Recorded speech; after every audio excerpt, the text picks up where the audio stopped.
Welcome. Good afternoon. Thank you so much for joining us for this afternoon's webinar. I'm really excited to be bringing you our panel on repairing local agency systems that result in inequities. My name is Christine Sliz. I work for Regional Government Services in the Organizational Development line. I'm in our virtual studio with Yolanda Taylor, who is our technical training expert, and Nancy Parchevsky, who is our host today. And I know, Nancy, you have a couple of housekeeping items for us before we kick off. Yes, thank you, Chris. So just want to say we have our Q&A open. That is the best place for you all to put your questions. If you have any sort of technical issues, please use the chat for me and chat and message me and I can help you out with that. So again, Q&A, feel free to pop your questions in there. We will have a Q&A at the end, about the last 10 to 15 minutes, so you could get your questions answered. And I'll turn it back over to you, Chris. Thank you. Great. Thank you so much. So I am just going to do a very brief introduction of our three panelists, and I'm going to turn it over to you to talk a little bit more about your background. We're very lucky to have Michaela Watkins here from GARE, our Government Alliance on Race and Equity, Carlton Ellie, who is from Race Forward, and also Dr. Abdur Rahman from Race Forward. So welcome. Thank you for being here. And we'd love to hear a little bit more about your background before we get into some of these questions. Dr. Abdur Rahman, would you be willing to start? Happy to start. Good afternoon, everyone. It's an honor to be part of this panel, to join y'all today for this conversation. Just a little bit of my background. I've done some work in local and state government. Certainly, and it's funny because I was one of those folks who said, I'll never work for government, ever. Work I will never do, but was introduced to the idea that there are all kinds of things that you can do in government and that government can be a force for good. And so had opportunities to experience working in local government, particularly around community violence prevention, and certainly in state government within health and family services settings focused on integrating racial equity, organizational change strategies. So all of that is super aligned with, I'm sure, the work that Michaela will lift up through GARE and Race Forward as well. So just excited to be here with you all and to be part of the conversation. Great. Thank you so much. And Michaela, would you like to go next? Absolutely. I'm going to second Dr. Rashad there and say I'm happy to join everyone here today. I'm joining from Tongvaland out in Los Angeles today, but I am an East Coaster. I'm from Atlanta, Georgia.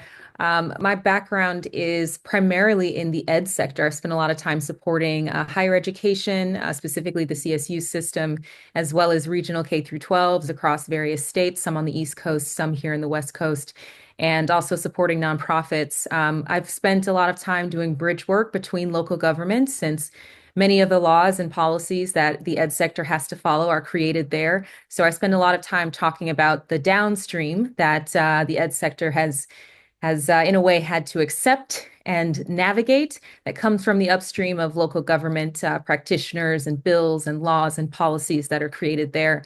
So I'm very happy to have joined the GARE team this past year to really work on more of that upstream with our local government practitioners as they really work to push racial equity and racial justice as a movement.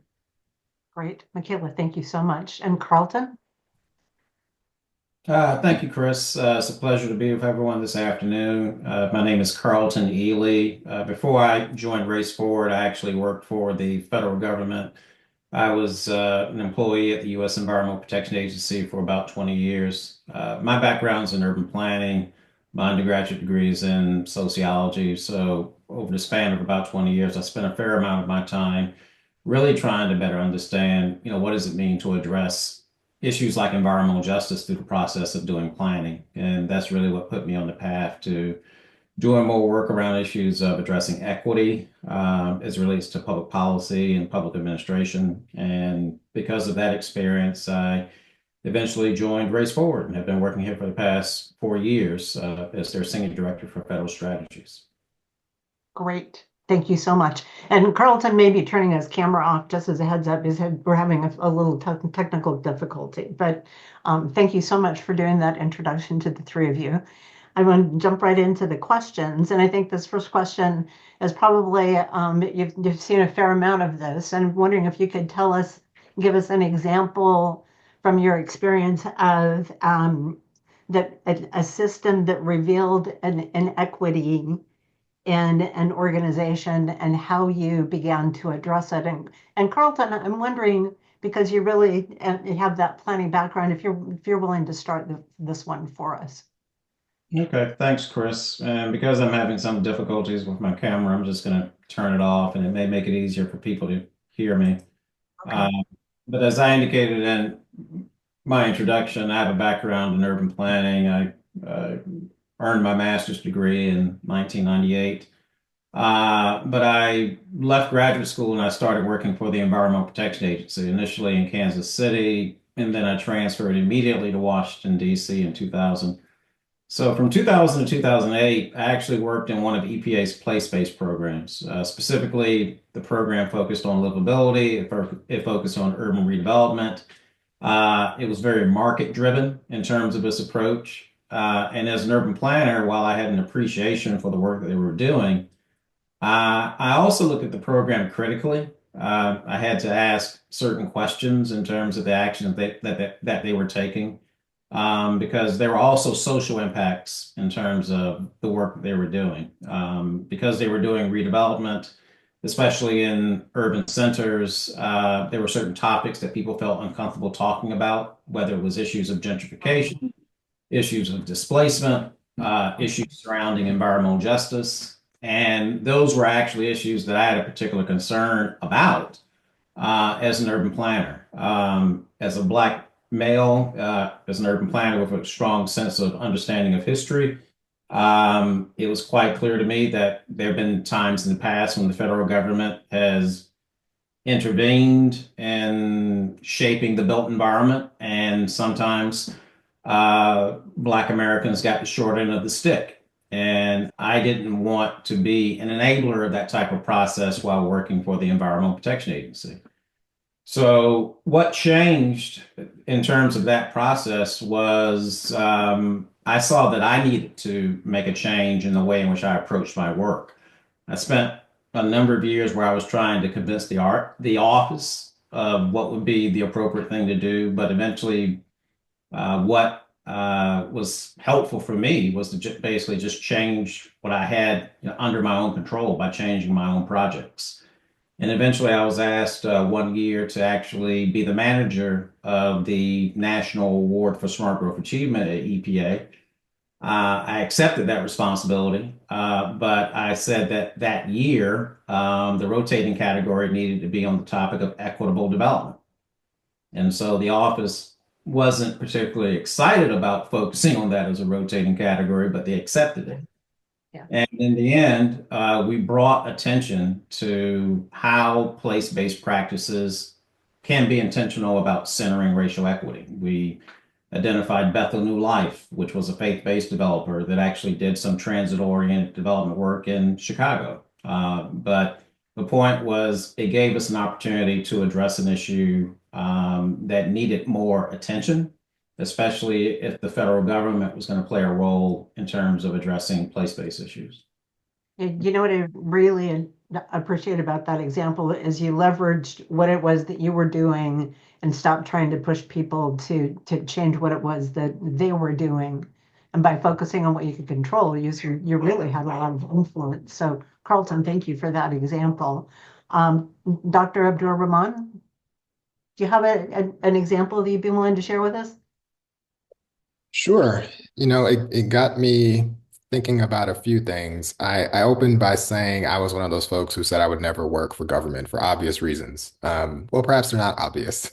Growing up as a Black man, growing up as someone in a Caribbean Muslim tradition, it's been evident that government has done significant harm to communities, to my communities.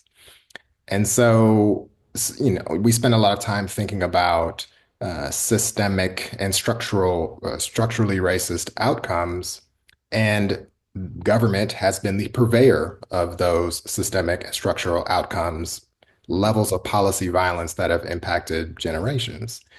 And so, as I reluctantly came into government work, particularly at the local level, again, focused on addressing and mitigating community violence, one of the lingering questions, one of the driving interests was what are the structural drivers of violent outcomes in communities? What are the policy drivers?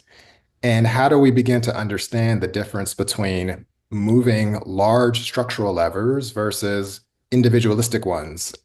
One of the revelations for me in that work around violence prevention was that we really need to be thinking about violence as a public health issue.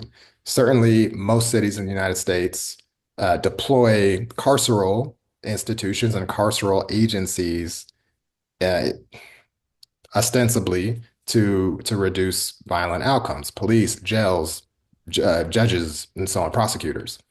The reality is that if we're viewing that kind of an outcome from a public health perspective, then we've got to be thinking about this, beautiful socio-ecological approach. And that's just a really nice way of saying what are the policy realities, what are the social realities, what are the macro realities that Right. impact communities, that impact neighborhoods, that impact families, and so on and so forth. They keep getting lower down that sort of ladder of impact. It also begs the question, how do we remove the onus, the responsibility Right. of violent outcomes from individuals towards social structures, towards systemic structures? And so by applying that lens to the work that we were doing at the local level, it allowed us to have a different conversation. It allowed us to start thinking more about some of the evidence-based strategies that address some of these structural drivers of harmful outcomes, and to think about the kind of investments that our city needed to be making in order to address them. I wish I could tell you that we were wildly successful on every front, but the reality is that we have a bit of a love affair in this country with carceral structures and carceral actors. And so it's a struggle, and the reality of that is that's a struggle to move the needle in that way. But I think that even shifting some of this narrative around these kinds of daily issues at a city level is really important. The other thing I'll just name with some of the work that I was able to do at the state level, and again, I live in Kentucky, and so folks might be wondering how does one actually advance racial equity work in a Kentucky or in a Tennessee or in a, Right. name your southern state. But the Right. reality is that, you have these windows of opportunity often that to do these kinds of things.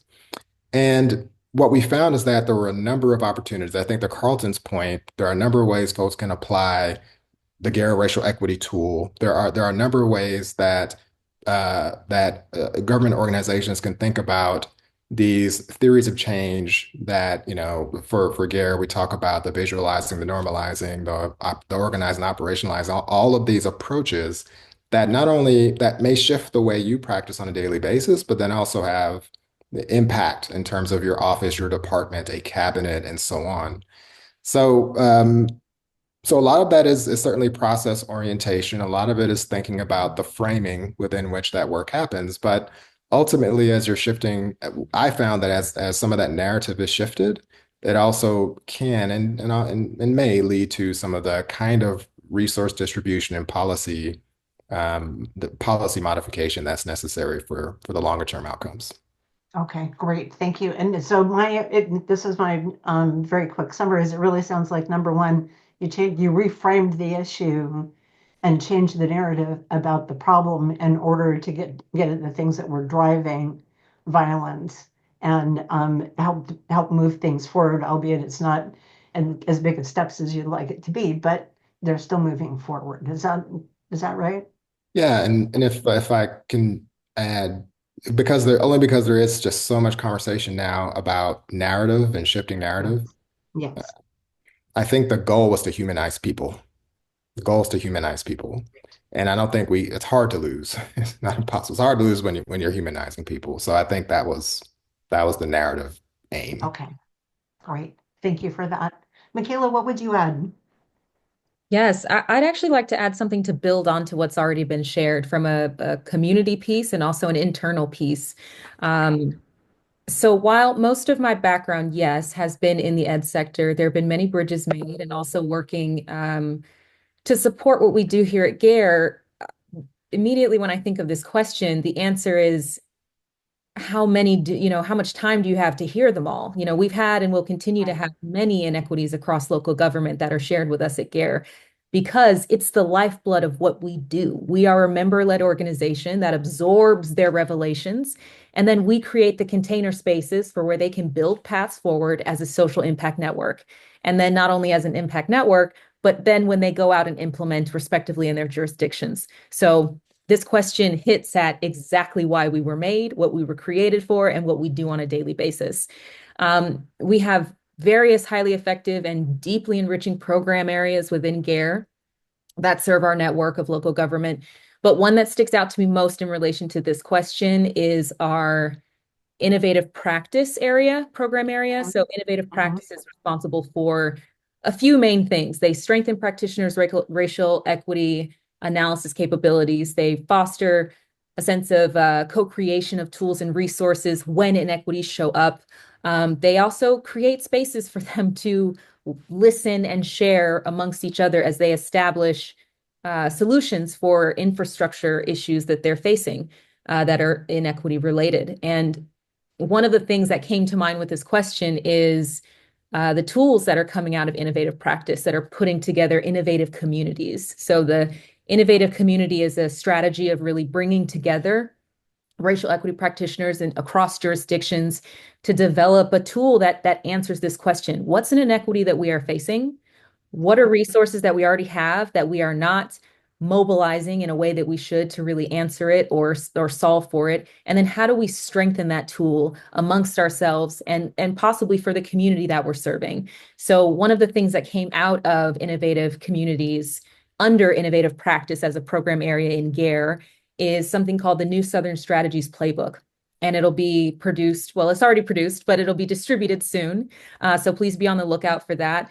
But it details many, many, many case studies across Southern states that share what some of their main inequities have been. And I'm thinking of one in North Carolina that was shared where I believe it was a community there was saying, we don't feel heard, we don't feel seen, and therefore we don't feel represented as you all are doing this work. So they ended up utilizing the gap analysis and the Planning Ambassadors program to really increase underrepresented voices in the town hall and town council meetings and land use discussions. And that right there is just the tip of the iceberg of how inequities that were found and then brought to GARE in our container spaces.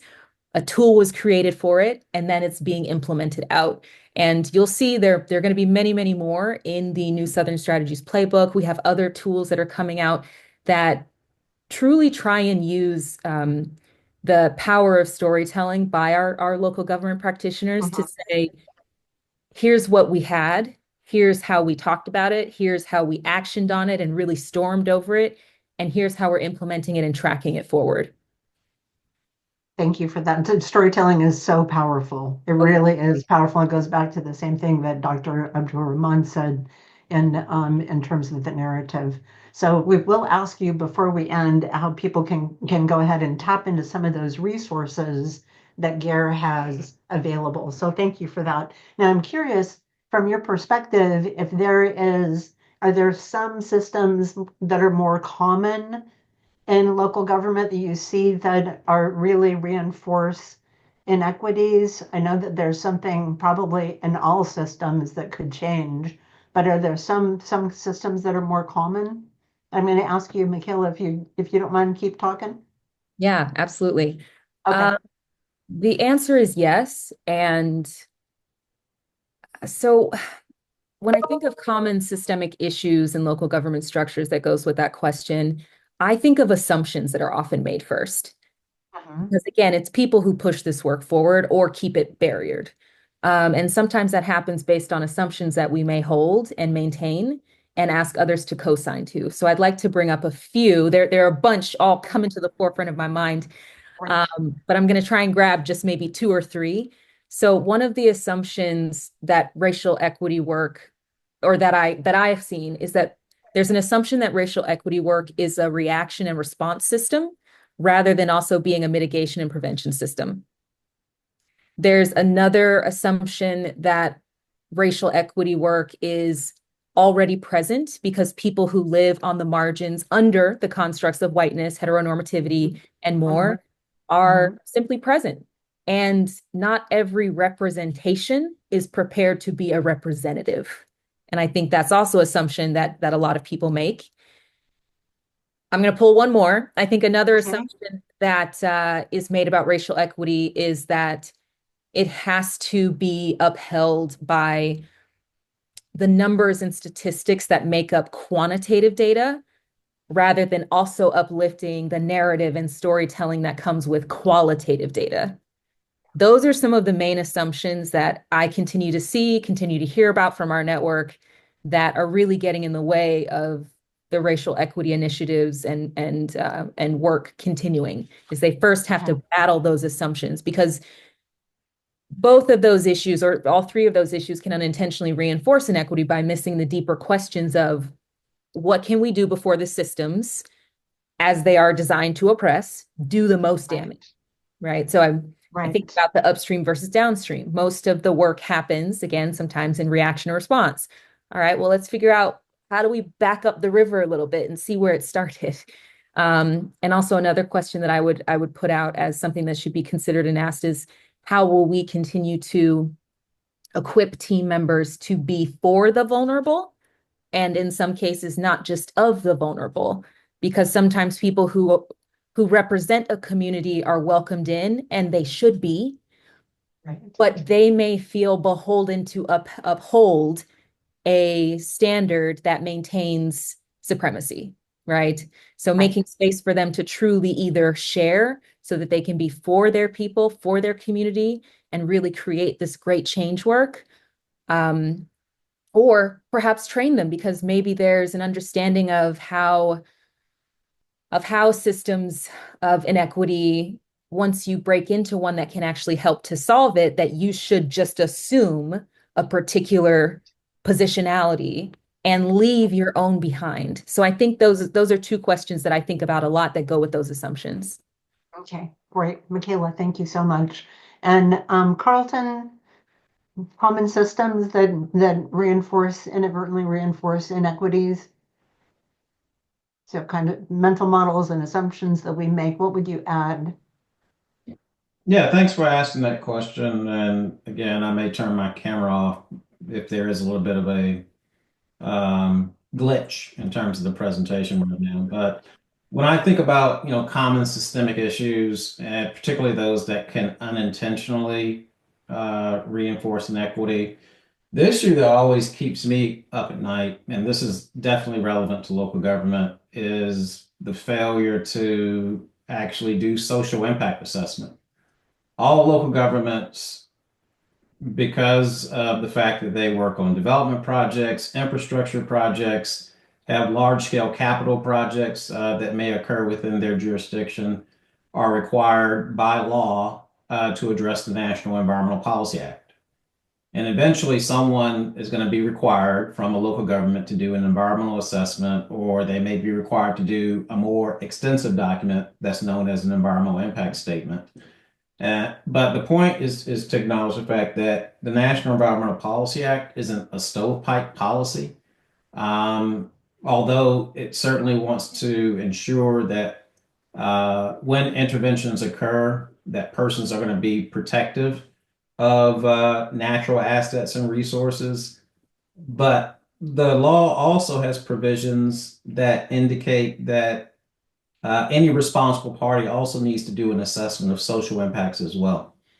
And the reason why that's important is because, as was emphasized earlier, is trying to really encourage local governments to be proactive, to understand, to anticipate, and to mitigate impacts from any type of capital project, local government intervention, development project, infrastructure project, anything of that nature. But the problem is the fact that the courts in the 1970s intervened, and you had some conservative judges who basically had rulings in which they tried to suggest that social impact assessment isn't required. But I think we all need to be mindful as responsible civil servants that just because the ruling may suggest that it's not required, doesn't mean that the act of doing an assessment isn't needed. It doesn't mean that by not doing the assessment that the issues that the assessment is supposed to identify are going to go away. So if you fail to do the assessment, you're always going to be overwhelmed by blind spots. And so that's the reason why it's particularly important for persons to get ahead of those challenges rather than just react to them. And so personally, I think a lot of inequities that normally would be surfaced, if we all exercise the practice of being good faith actors, could actually be addressed rather than rendered invisible if we were to get local governments to actually focus on doing social impact assessment. Most of the assessments that are done tend to focus on the things that are politically expedient. Obviously, economic assessment is important whenever a local government is about to work on a project. We've reached a point now where persons like to focus on health impact assessment because public health is obviously a concern for the public. Mhm. In some instances, there have been conversations about cumulative risk and cumulative impact assessment. But actually, the first assessment that was required by the law, by the National Environmental Policy Act, focused on social impacts. And this was the 1970s. And in the 1970s, the word social was also a proxy for race. And so that's the reason why courts Interesting. often made conservative decisions because they weren't quite ready for our society to take actions that would be designed and oriented in a way that would allow us to make the type of interventions that would be necessary that would actually help us to further center addressing race as required by the Civil Rights Act. And so I think that we still need to take the time to develop the proper tools that will help us to master working on identifying, anticipating, and mitigating issues that are quite common that can easily get scaled up if you don't address them early enough. And one of the beautiful things, at least with the social impact assessment process, is that it forces conversation, or it forces dialogue, and also is rooted in the nature that the people closest to the problem are closest to the solution. And Yeah. so part of this is really about making sure that we give deference to those persons who understand their communities better, given the fact that they see issues that really need to be corrected. And the identification of those challenges can help government to work more effectively. So I'll stop there. Okay, no, and those are great points. It really leads me to think of the first time I ever heard the phrase law of unintended consequences was when I started to work for government. And that's by not having those impact reports on the social impact reports, it leads to that all kinds of unintended consequences that can be really severe for a community. Carlton, thank you for that. Dr. Abdur Rahman, what would you add to that in terms of common systems? Yeah, no, these are phenomenal insights. And I find myself thinking a lot about the way a corporate analysis has really perpetuated itself throughout the way we think about racial equity, social impact, Mm-hmm. and that there's a number of corporate models that have really proliferated the way we do this work in an incredibly harmful manner. And for example, and maybe people know this, there's very little evidence that implicit bias training works. Very little evidence.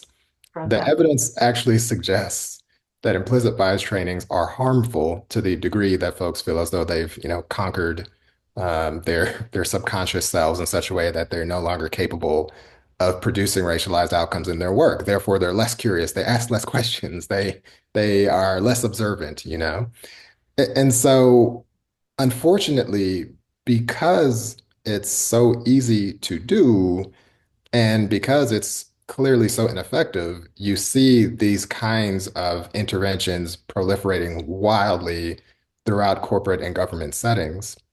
And so, I think this goes to something that Michaela was lifting up is how are we actually creating some level of rigor around how this work is conducted and how we're thinking about efficacy and how we're actually mitigating these significant racial disparities.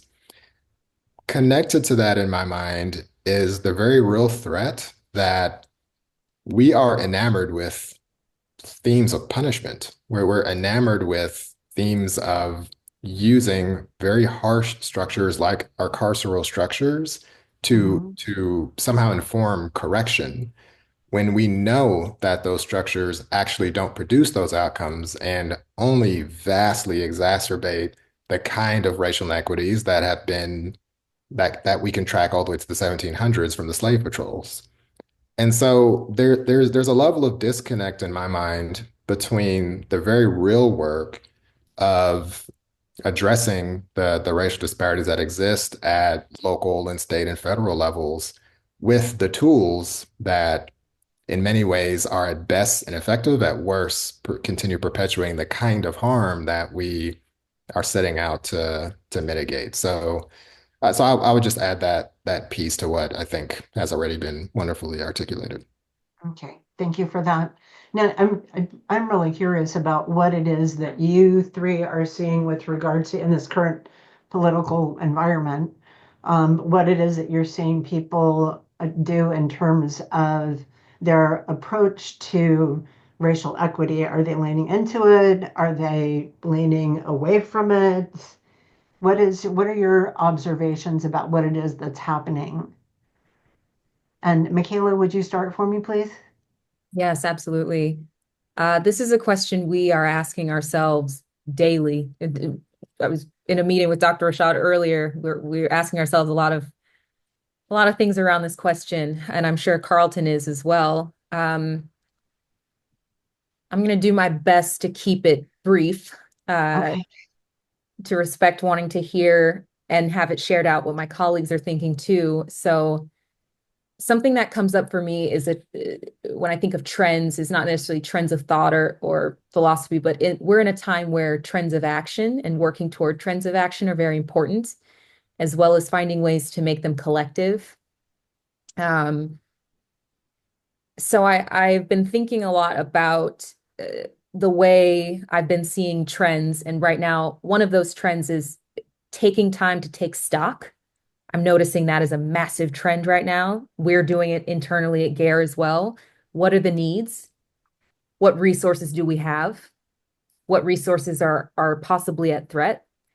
What are the power dynamics related to implementation that we can use? And what are the power dynamics that we know will be attacked first, right? So it's they're really thinking through stress tests right now, especially after seeing what has been happening with a lot of government workers that many of our local government workers know, if not personally, then their work. And the stress test is a big piece of the trend that I'm seeing. I'm also seeing kind of a using time to take up space as a trend as well. And when I say that, I mean it's not business as usual. So there have been stories shared with me where government practitioners will show up to their offices and something may be on the docket to be met, and at the same time, people in their communities are being taken and disappeared. And therefore, business cannot be as usual because the reasons why they're in those offices is to serve their communities. So they figure, well, how can we take up space for them, for their protections? What does that need to look like for us either in addition to the day we already have or against the day we already have? That's also been a trend. And I think another trend has been making time during the day, from what I've been hearing, to codify what they can.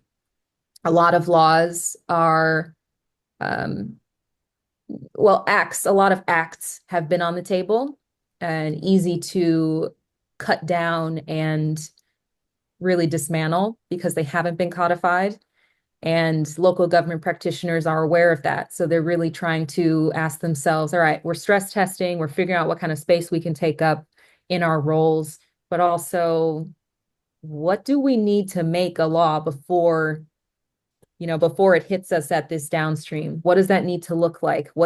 Whose ears in the governing body do we need to be in? What kind of influence will that take? Those are some of the main trends I'm seeing. Okay, great. Thank you very much for that. And Dr. Abdur-Rahman, what would you add to that in terms of those trends? Yeah, and I don't even know if I mentioned this earlier. The work I do with Race Forward is really focused on state governments and what are states doing. And certainly we're seeing a spectrum of activity across the board. It should be said that a number of states have been seeing anti-DEI, anti-LGBTQ plus, anti you name it, legislation moving through their states for a number of years. And so we are in this heightened environment where folks who are committed to this kind of work are under a tremendous amount of pressure and concern. And so we are seeing everything from the most horrendous restrictive dehumanizing legislation that is reaching folks in offices that are trying to do this work, and to Michaela's point, are also deeply concerned about the communities that they show up to serve every day. And we're also seeing environments where you have folks that are advocating who are continuing to push for and advance the kind of humanizing legislation that matters to us and are saying, we're going to keep doing it. We're going to fight to do this work. One thing that's clear to me, both from a historical context, but also from what we are seeing on a daily basis, both in educational environments and government environments and corporate environments even, is that obeying in advance doesn't help you. It doesn't insulate you. It doesn't preserve you from scrutiny or from other kind of sanctions and punishments. Where Oh gosh, my that's screen. never been that's never. I'm sorry. I'm sorry, my screen froze for a minute. Keep Oh, going. no. I'm just that's never been a safety, and I don't want to go on too long about that. But I do think what it calls into sharp focus is part of what my concern has been that I named earlier. That when you have some of these initiatives that are ostensibly about equity, but they're within the context of shareholders and shareholder value, we're about to see which value actually matters. And unfortunately, that is becoming extremely clear based on the particular entity that we are dealing with. And so I do think that this is a moment for us to be brave. I do think that there are many, many, many government practitioners and employees who are saying we're going to stand firm, we're going to keep doing the work. We may have to find some very strategic ways to do this work that because there's some very real limitations that are being placed upon what folks can do, but certainly seeing as much courage as I am seeing capitulation. Okay, thank you. Thank you very much for that. Carlton, what would you add? Thanks. My internet was acting up, so that's the reason why I turned my camera off again. No worries. It is an interesting time, and we are in an inflection point. So let me start there. And I appreciate the work of my two colleagues because addressing equity work at the local level and the state level certainly preceded the work that was happening at the federal level. A lot of it, in terms of the more recent work, dates back to 2021. If you want to include environmental justice work, then it goes back to 1994. But by and large, most agencies have just started the process of thinking more critically about what does it mean to lead with and to center racial equity. The aperture has only just been created. People are just now crossing the threshold and developing a better understanding of what it means to lean into the possible. And one of the things to be mindful of, and there's an academic who spoke to this, Susan Gooden is the dean of the public administration program at Virginia Commonwealth University. She wrote a book that's entitled Race and Social Equity, a Nervous Area of Government. And in that book, she often talks about socialization boundaries. And I'm drawing that example because I think it's important for people to understand that what we're seeing is an ebb and flow that often happens from one administration to the next. And those socialization boundaries were wider during the Biden administration. And now, under the current administration, they become more constrained. And so it's important to at least be mindful that that is what's happening because it affects the way in which civil servants operate in this particular environment. The other thing to be mindful of is a very clear nuance. I mean, there's the work of the government agency, and then there's the work of the political administration that comes in. And I think it's important for people to parse the two out from one another, meaning the fact that it's the pressures of the political administration that are basically trying to introduce a set of values that are far more conservative, far more authoritarian. And what we saw in many government agencies over the span of the past 4 years has been an attempt to grow, to lean into a new set of skills and competencies, and to basically try to figure out how to address what has been the unfinished business of public administration. But under the current environment, in terms of what we're at least seeing at the federal level, is obviously we're seeing challenges in the sense of information being taken down from websites, websites being purged of information, language that is changing, and then also in some extreme circumstances, and I don't know if this is happening at the local level or the state level, but clearly what we're seeing is a desire to reduce staff. And the reductions in staff aren't random. They are actually targeted. In many instances, you've probably seen the news reports in the sense that persons who worked on these issues were probably the first to get paperwork suggesting that they should take administrative leave. I don't know if that's happening at the state or the local level, but obviously that's not the action of the government institution itself. It's the action of the administration as they attempt to enforce basically an agenda that will allow them to basically do as much as possible in a manner that is as streamlined as possible. So those are the things that I'm mindful of when it comes to the question that you raised in terms of trends that I'm seeing, at least from the federal level. But the other important trend to be mindful of again, is socialization boundaries. That way, if you're an employee, you get to better visualize what does it mean in terms of how much latitude I have versus how much latitude I may not have based on the type of constraints that a political administration may be trying to put in place. So Okay, great. All great points. And I just have to ask this one last question before we go to Q&A, and that is, how do we encourage people to, how do we build the people's confidence to have the courage to speak up? I mean, this came up in a conversation we had yesterday, and if you have just a couple of words of wisdom to share with folks about how to have that kind of courage, because it does feel like it takes courage to speak up in this particular political climate. Um, I see you nodding, Michaela. Are you willing to start very quickly? Oh, am I? Yeah, I'll jump in. Okay. So very quickly, I would say part of what courage is that it's not individual. And we live in a country under an empire that teaches us we need to have the answer. We need to practice it before we can share it.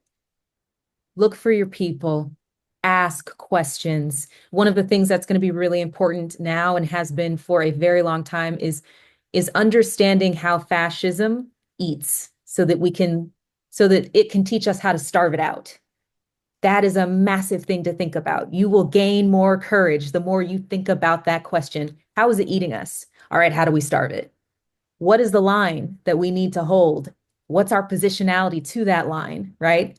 Under the Right. constructs we were born into, the positionalities we were born into, right? I've heard someone say Right. recently, we've all got to put our bodies on the line. Well, who are we talking about here? Because everybody's born into a different positionality, and we know who's been on the line for a long time putting their bodies on, right? So we really have to Right. consider some of these questions. But the one that I would say most is that first one, which is courage is not individual. It is collective. And if you can understand how fascism eats, it will teach you how to starve it out. Thank you for that. Carlton or Dr. Abdur Rahman, what would you add just quickly before we go to Q&A? Yeah, I mean, I'll start. I mean, what I believe is important is to find your community. I always believe that's important. What helped me out when I was an EPA employee was the fact that although I was working in the Office of Policy, I had the ability to lean on people who were in the Office of Environmental Justice. And so my actions or interest in addressing equity was complementary to their work, although they used different semantics. And so having the opportunity to engage them, to use them as my sounding board, to hear about some of the challenges that they were dealing with, often reminded me that I wasn't alone in terms of my position on the things that I believed in. And the other thing that was helpful was to take the time just to assess my landscape. I didn't have the answers immediately. As I said in my introduction, I worked in that office for about 8 years. It took 5 years for me just to understand my landscape and to get a better understanding of where my power was while working within that environment. And once I had a clear understanding in terms of what my power was, I understood how I could basically take take certain steps and actions in order to move the needle in terms of the work that I felt was going to be important. Thank you. Dr. Abdur Rahman? Yeah, I would just add quickly that we do have to choose. We have to decide what we believe is possible. And we have to make that choice every day. And I think that's how we show up with the kind of spirit, with the kind of purpose and clarity that allows us to continue fighting in adaptive and creative and innovative ways. I don't think it can be said enough to keep finding your people, to build your base. The way we organize, both within institutions and outside of institutions, has always been important, and it's especially critical now. And so this work has never been easy. It's never been simple. It wasn't simple in 1619. It wasn't easy in 1845. It wasn't easy during Reconstruction. It wasn't during, it's never been easy. This is an unfinished project. But our ability to continue choosing that we actually can make the kind of impact in this country that we're seeking to make, and that means we've got to build power. We can't sit under trees that haven't fully grown yet. We got to keep working with a sense of vigor and purpose and vision, but that we choose that this is possible and that this project is possible. Thank you. And Nancy, I'm going to check in with you. Question Q&A. Do we have some questions? Yes, we have some, and we also have one in the chat. But first, someone has asked if Carlton can share the reference, the book, and the author that he had referenced in one of his answers. I didn't catch it. That one. Yeah, I will share and I will add a link into the chat box. But the name of the book is Race and Social Equity, A Nervous Area of Government by Dr. Susan T. Gooden. Thank you. Thank you for that, Carlton. Other questions, Nancy? Yes. Oh, whoops. Okay. Let's see. We've got 4 here. Do you have any tips for keeping racial equity conversations going and pushing for real change when politics and polarization are creeping in more and more into local government? Great. Thank you. Let's go ahead and run with that one. Michaela, you are unmiked, I'm sorry, you're unmuted and you look like you're ready to roll with the answer to that. Always, always. This is actually something I'm very proud of our team, Dr. Rashad included, helped to bring this tool to life. I dropped it in the chat already, but I saw that question and I immediately thought of the Democracy Resilience Toolkit. This was created right after the election results. We also finished Facing Race, which is our Race Forward conference that we hold for our communities. We held a GARE section there, and we heard a swell, just a massive swell of concern, and decided to do something about it. So we created a toolkit that has 48 total prompts and actions in the PDF that you'll see there in the chat. There are also phases that each of those 48 live within, and those phases are mitigation, preparedness, response, and recovery. We modeled it off of FEMA's disaster relief framework, but set it for local government practitioners. And some Fed will be able to use this as well in order to really ask ourselves, one, what are we doing in relation to mitigation? What are we doing in relation to preparedness? What are we doing in relation to response? And then recovery. So hopefully this can answer some of your question, as there are so many prompts inside of it. And if you're not yet a GARE practitioner, again, I know this is a selling point for our nonprofit and organization, but we really do stand in the gap for you all in creating a container space for you to join a network that truly is focused on social impact like you are. This is a time where so many people, fascism wants you to feel like you are alone in your office. They really do. And you are not. There is an entire network that we are housing for you, with 400 local jurisdictions, almost 15,000 people are included in it. And you would have access to not only this tool, but something that we call the OC, which is our online community, where this tool is ballooning as we speak. So there are 48 total prompts in this thing. But if you are part of our community, part of the network, you would see not only, I think it's up to 112 right now, but we still are vetting some of those resources. You'd get to share in conversation with other members on them, how you're using them, what they're looking like. And we're also about to start power building on these as well to really answer more of the nitty-gritty of the question that was asked. Okay, great. Michaela, thank you. What's Nancy, what you Let have me go. another Yeah, question? someone had put one in the chat. Can we Great. discuss how to work with our boards or electeds to continue support this kind of work? Also, are there others working to keep continuity in times of cutbacks? Continuity, excuse me. Okay. And Carlton, I'm wondering if you have some ideas with regard to response to this question? Yeah, I'm looking at the question right now. Can we Okay. just how to work with our boards and electeds to continue support for this work, and how are others working to keep continuity in times of cutbacks? Well, I mean, I would say one, I mean, I think the answer was shared earlier. Storytelling is important. In terms of the process of assessing your landscape, I think one of the things that we always have to build up is our own number of examples that basically demonstrate what people can do when they focus on the possible. As an urban planner, working on issues that were designed to focus on urban redevelopment and basically livability.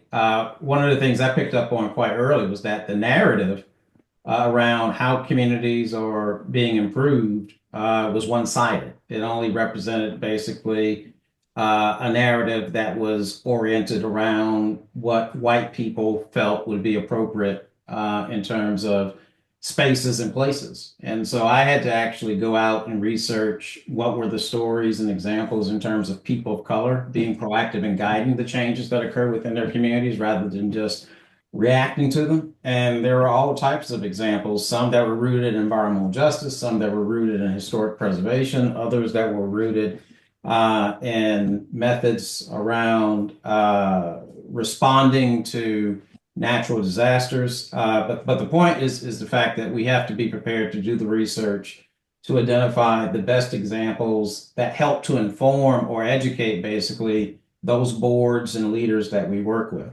And beyond that, because you're not going to convince everyone with those stories, although they are important. So I encourage everyone to start there.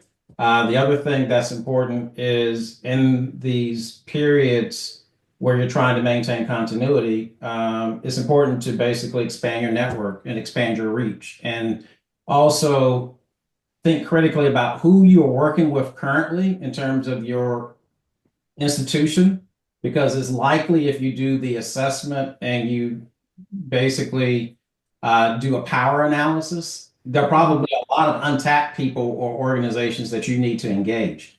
And I think one of the things that needs to be done during that period in order to maintain continuity is build relationships with untapped talent. And you may not get the support from your institution to do that, but you need to go out as a pioneer and formulate those relationships. For me, it was working with professional associations, particularly those that represent the interests of people of color. And so I would say those two things. Okay, thank you very much for that. And you really kind of talked a little bit about one of the other questions that we have, and I'm just going to the last couple of lines in the question because it's fairly lengthy and it's about, are there support networks out there for someone who's new to their area? So one support network really is that untapped talent, the people who are already the cheerleaders but haven't stepped forward, and they have some ability to help you influence things that are happening within your organization or within your political structure. Are there other support networks? I know with GARE and Dr. Abdur Rahman, are there additional support networks that you can speak to? But I mean, I think Michaela articulated just the scale and the scope of the GARE network. And I'll say, as a city government practitioner, as a state government practitioner, GARE was a life-saving network, both for connection, for resources, for very granular implementation strategies. GARE was all of that. And so, just one, what's already existing that you can tap into. There are others that are really good. Cities United is a great network. There might be professional networks that are useful as well. But yeah, there's some phenomenal networks that people can and should tap into that are strong, that are existing, that you can plug into pretty easily. At the state level, we're holding a lot of space for state government practitioners. So for people who are looking to connect with colleagues in other states who are trying to learn what kind of resources, what kind of practices, what kind of strategies that folks might be using across states, that's a place that we're really holding and curating more and more so that folks can organize and build power that way. The other thing I would say just really quickly about elected officials is that as much as we would hope that elected officials are making decisions based on moral and value positions, the reality is that it is fear that can really dictate and influence the way electeds move. And so I would just encourage folks also, if you don't feel as though you have a lot of positional or formal authority, then organize and build power in such a way that you can sort of shift both narrative, as Carlton has lifted up, but also to move positions in terms of where people sit as it relates to resources and other decisions. Okay, great. Thank you for that. So we only have 1 minute left. So I'm going to ask those of you who are in our audience, please be sure to fill out our evaluation. I'm wondering if you could each just give me 30 seconds on what gives you hope about this work. What is it that gives you hope? And I know 30 seconds isn't long, but it's what we have. Michaela? This team, the team that I'm on, I'm very grateful for the team that I'm on, and I'll leave it there. Okay, thank you. Carlton? This issue is evergreen. When I was in grad school in the 1990s, I was reading about equity work that was done in the 1960s. And by the time I started working for EPA in the 2000s, it pivoted, the pendulum shifted again. So this issue is going to remain an issue that will affect people. So we have no choice but to address it. Carlton, thank you. And Dr. Abdul Rahman? Yeah, I think the practitioners, the folks who are doing the work every day, who are showing up every day, and who are doing really creative things, that gives me quite a bit of optimism and quite a bit of hope. Great. Thank you so much for your time. I have to tell you, this went way too fast. I'd love to get more information from you, but really appreciate you being here. And again, I'm going to say thanks to those of you who were in our audience today, and please do fill out that evaluation. So thank you. I hope you have a great rest of the afternoon, and take care. Be safe out there.